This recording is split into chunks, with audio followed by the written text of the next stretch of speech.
शादरा दक्षिणी जोन के वर्ष 2025-26 के संशोधित बजट अनुमान और 26-27 के बजट आकलन पे आज यहाँ हमारे जोन में चर्चा हो रही है। और मंच में आसीन हमारे चेयरमैन, डिप्टी चेयरमैन, अधिकारीगण, उपस्थित मेरे पार्षद साथी और अधिकारी और साथ में हमारे पत्रकार मित्रगण।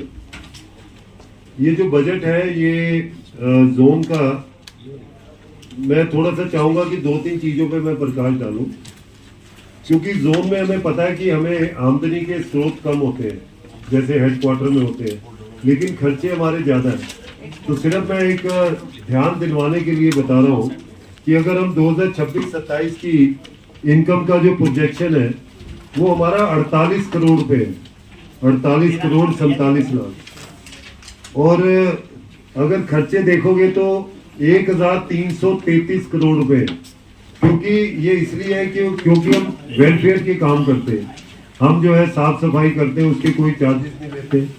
हम जो हॉस्पिटल डिस्पेंसरी मेंटेन कर रहे हैं उसके कोई चार्जेस नहीं लेते। ऐसे बहुत सारे वेलफेयर के काम हम करते हैं जिसमें हमारा खर्चा ज्यादा आता है। तो कई बार लोग कहते हैं कि यार ये घाटे में क्यों रहता है एमसीडी, क्योंकि एमसीडी इनकम से ज्यादा खर्चे पे और लोगों की सेवा में विश्वास करते हैं। तो जहां 48 करोड़ की हमारी इनकम है वहां हम 1333 करोड़ रुपया खर्च करेंगे। तो ये एक अलग पॉइंट है जो हमें समझना चाहिए कि क्यों एमसीडी वेलफेयर के लिए काम करती है, अपनी इनकम के लिए नहीं करती।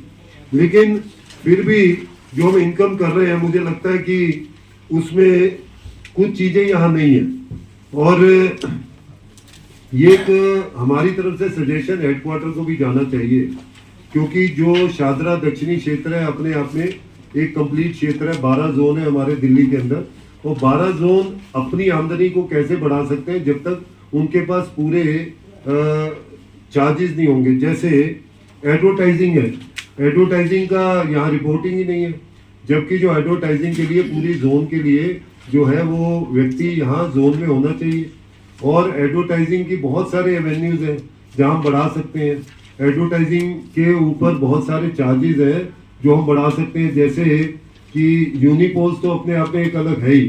तो जो यहाँ के अफसर अगर बैठेंगे तो हम बता सकते हैं भाई ये वाली साइट यहाँ और बढ़ा सकते हो आप, या ये वाले क्लस्टर को और ऐड कर दो, यहाँ एडवर्टाइजिंग बढ़ेगी।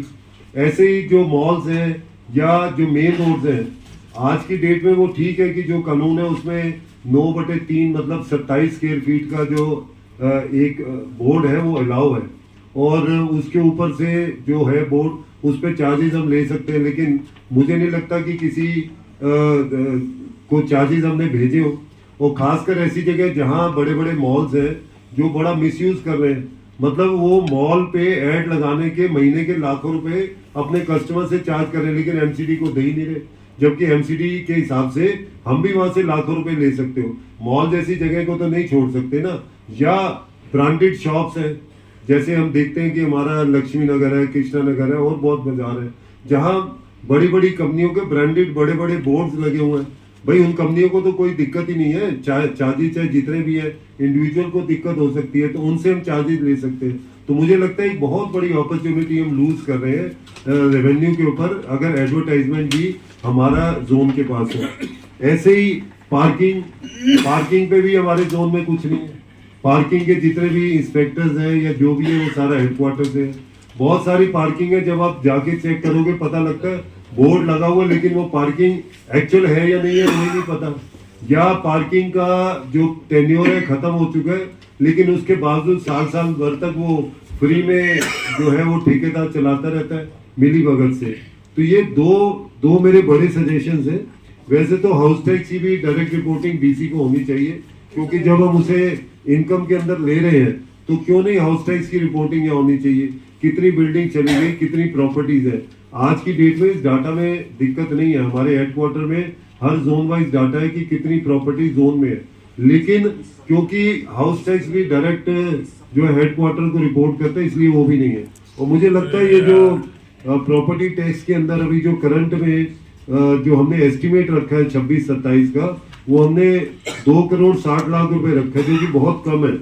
और एरियस में हमें 16 करोड़ 50 लाख आ रहे हैं, जो सुनिए योजना जो अभी आई है, और मैं अपने सभी पार्षद साथियों से भी कहूँगा, क्योंकि ये योजना भी 31 दिसंबर तक ही है, तो इसमें जितने भी लोग जो पुराने, किसी ने नई बिल्डिंग खरीदी है, पुराना रेंट पे दिया था, तो अपने हाउस टैक्स चेक कर ले। 5 साल का जो है रेजिडेंशियल में आप टैक्स जमा करवाएं, 2004 से अब तक का आपका सारा टैक्स माफ होता है उसमें। तो ये सुनिए योजना काफी सक्सेसफुल रही है, जो बीजेपी ने आने के बाद जो है एमसीडी के अंदर लॉन्च की थी। एक 2-3 चीजें हैं इसमें, मुझे लग रहा है कहीं ना कहीं डाटा में फर्क है, क्योंकि अगर हम देखें कि license fee food and trade उसमें सिर्फ 24 लाख रुपए दिखाए गए हैं, जबकि जो एनुअल अगर हम जो कमिश्नर की रिपोर्ट है उसमें 74-75 करोड़ रुपए इस हेड में आते हैं। तो मुझे लगता है कि कहीं ना कहीं इसमें मिसमैच है जो फूड एंड ट्रेड के लिए, क्योंकि लाइसेंस फीस बढ़नी चाहिए और आने वाले समय में और इसलिए बढ़ेगी क्योंकि अभी एमसीडी ने घोषणा की है कि हमने फैक्ट्री लाइसेंस और ट्रेड लाइसेंस इसको डायरेक्ट खत्म कर दिया है। अब जो है हाउस टैक्स के अंदर आप 5% एक्स्ट्रा जो फैक्ट्रीज ओनर्स हैं जो नोटिफाइड एरिया में 5% हाउस टैक्स एक्स्ट्रा दे, उनका फैक्ट्री लाइसेंस बन जाएगा।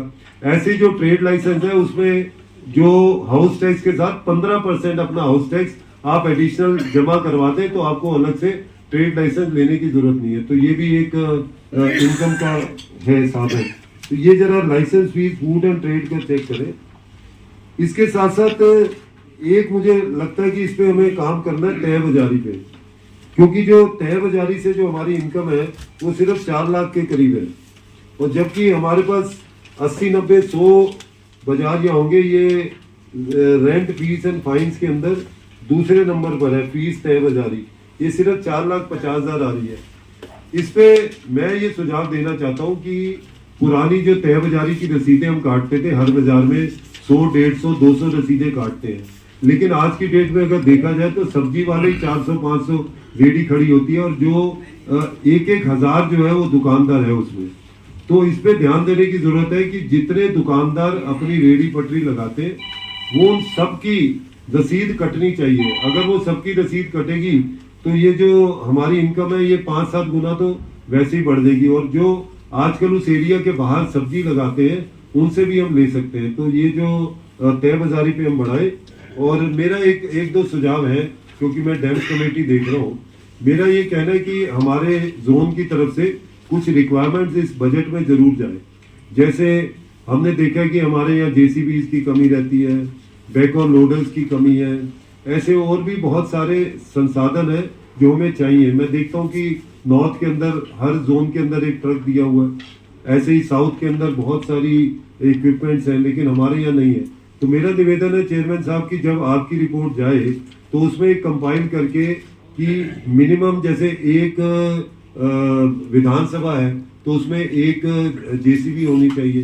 तो ऐसे बना के मुझे लगता है यहाँ से रिक्वायरमेंट जाए तो वहाँ हेडक्वार्टर में कैलकुलेशन करने में आसानी होगी, क्योंकि वहाँ भी काफ़ी प्लानिंग चल रही है इक्विपमेंट्स की। तो यहाँ से एक रिक्वायरमेंट जरूर जाए इसके बारे में। और भी अगर हमें लगता है कि जो हमारे कर्मचारी हैं वो जो काम करते हैं, चाहे उनकी रिक्शा है, चाहे व्हील बैरोज है, इसके ऊपर भी अगर एक रिपोर्ट चली जाए, ये पूरी साल की, मतलब पूरे साल की, ये मत देखें कितनी अभी जरूरत है या नहीं है।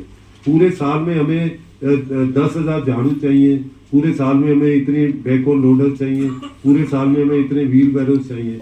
अगर ये रिपोर्ट जाएगी तो मुझे लगता है हेडक्वार्टर में इन सारी जरूरतों पे काम करना आसानी होगी। आपने मुझे बोलने का मौका दिया, बहुत बहुत धन्यवाद।